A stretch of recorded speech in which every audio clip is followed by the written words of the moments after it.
Hey there, everybody. Welcome back to Armor Up. The fourth piece of armor that we're going to look at is found in verse 16, and it's the shield of faith. In addition to all this, take up the shield of faith, with which you can extinguish all the flaming arrows of the evil one.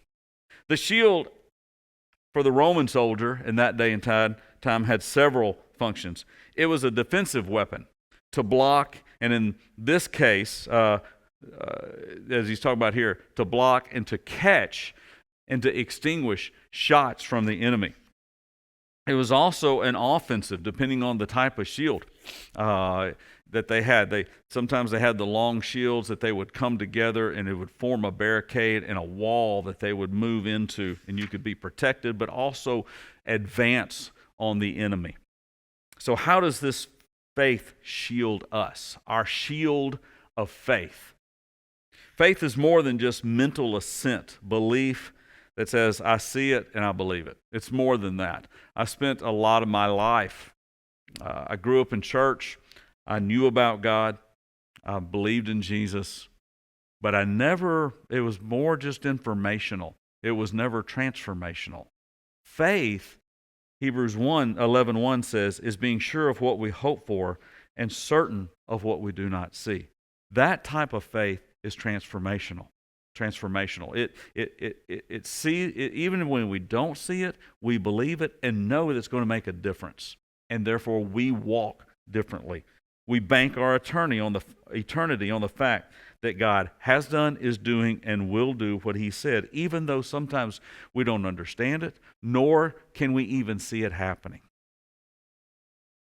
And oftentimes when we don't even feel it, and we act better than we feel because of our faith. We submit to it, and we grow. We let it shape our thinking. We let it shape our view of the world. And when we hold this shield up, the lies and distractions that would normally get through are destroyed and are extinguished. But that takes practice, learning to operate, learning to use that shield of faith. Sometimes those flaming arrows get through and they sting and they distract and we get to moving around. But learning to block those things is the victory that John talked about when he said faith is the victory that overcomes the world. Our goal is not to be free from addiction, temptation, or struggle. If that's our goal, we're trying to run without first standing. Our goal is to have an ever-growing faith in the gospel. And as that happens, we learn to extinguish the flaming arrows of addiction, of anger, of temptation, of struggle, whatever they are. As we grow in Him, we become more skilled at using our faith as a weapon against the enemy. It's going to be a struggle. We've already established that fact earlier in this series.